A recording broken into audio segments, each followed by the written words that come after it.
Morning friends, আশা করি তোমরা সবাই ভালো আছো। আমিও ভালো আছি। Welcome back to my channel Debashree Dinlipi. তো আজকে আমি তোমাদের সাথে কোনো ব্লগ ভিডিও শেয়ার করছি না। তো আজকে আমি শেয়ার করছি হাতে মাখা মাগুর মাছের একটা রেসিপি। তো এই রেসিপিটা বানাবার জন্য কি কি লাগবে আর কি করে বানাবো, তো সবটাই তোমাদের সাথে শেয়ার করব।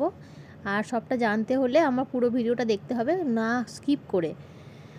আর যদি ভালো লাগে তো একটা লাইক করে কমেন্ট করতে হবে। তো চলো রেসিপিটা শুরু করা যাক।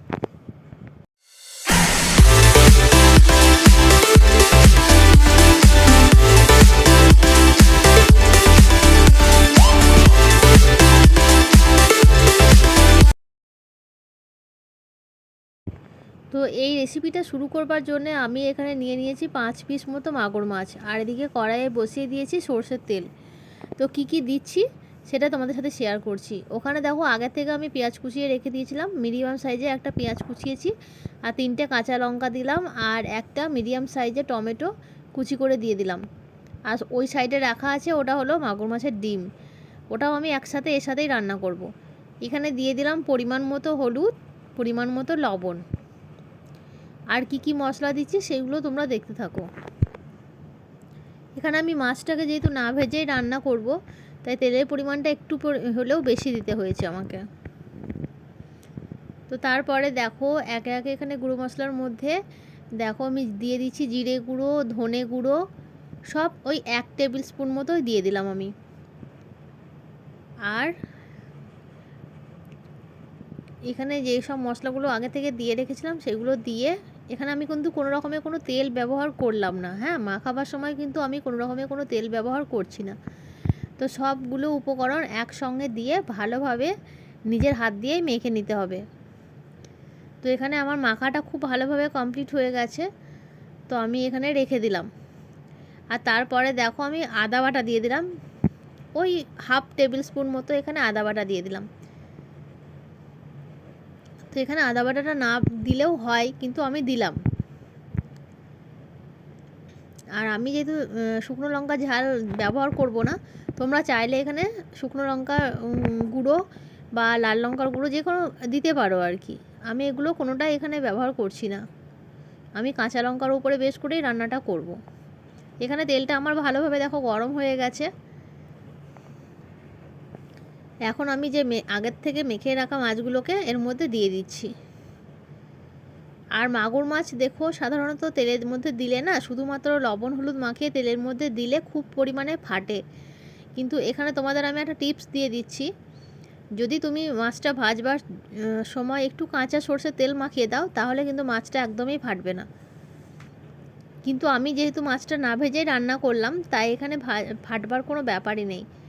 তো দেখো এখন আমি সমস্ত মশলা সহ মাছটা যেটা মেখে রেখেছিলাম সমস্ত কিছু এখানে তেলের মধ্যে দিয়ে ভালোভাবে একটু ভাজা ভাজা করে নাড়াচাড়া করে নেব। এখন আমি ভালো করে এটা নাড়াচাড়া করছি।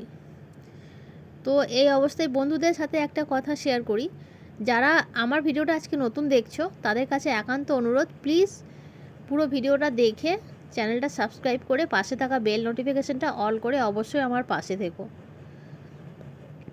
যাতে আমি পরবর্তী কোনো ভিডিও ছাড়লে তার নোটিফিকেশান তোমরা পেয়ে যাও। আর আমার যারা পুরনো বন্ধু আছো, যারা প্রতিনিয়ত আমাকে সুন্দর সুন্দর কমেন্ট করে আমাকে এগিয়ে যেতে সাহায্য করছো, তাদেরকে তো জানাই অসংখ্য ধন্যবাদ। আর এখানে দেখো বাকি মাছগুলো আমি রান্না করব না, সেটাই তোমাদের সাথে শেয়ার করলাম।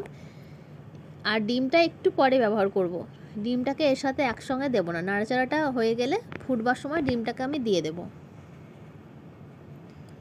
তো তোমরা এইভাবে একবার রান্না করে দেখো বাড়িতে, আশা করি খুব ভালো হবে খেতে। তো আমার আজকে রান্নাটাও খুব ভালো হয়েছিল, যেহেতু আমি পরে ভয়েস বসাচ্ছি সেজন্য বলতে পারছি তোমাদের। তো দেখো এখন আমার প্রায় মশলাটা প্রায় নাড়াচাড়া করে কষানোর মতো হয়ে গেছে। তো এই অবস্থায় আমি দিয়ে দিলাম পরিমাণ মতো জল। যতটা জল আমার লাগবে তার থেকে একটু বেশি পরিমাণে আমি দিলাম, কারণ মাগুর মাছ সিদ্ধ হতে একটু বেশি সময় লাগে আর একটু বেশি জল প্রয়োজন হয়। তো সেজন্যে আমি একটু বেশি পরিমাণে এখানে জলটা দিয়ে দিলাম। তো এই অবস্থায় আমি ভালোভাবে নাড়াচাড়া করে তারপরে ঢাকা দিয়ে দেবো কিছুক্ষণ সিদ্ধ হওয়ার জন্যে।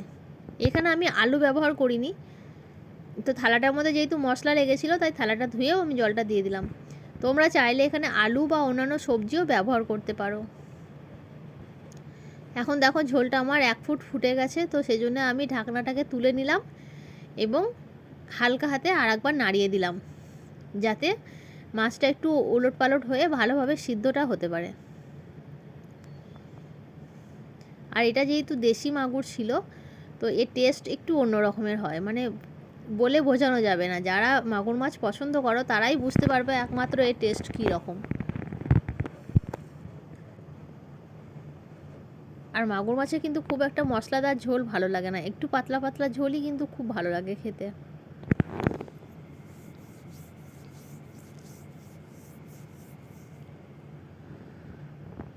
এখন আমি টমেটোগুলোকে একটু নেড়ে চেড়ে মানে একটু মিশিয়ে নিলাম ঝোলের সাথে।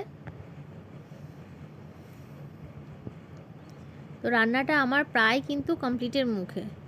তো বন্ধুরা, তোমরা যারা আমার আজকে পুরো ভিডিওটা দেখেছো তোমাদের জানাই অসংখ্য ধন্যবাদ।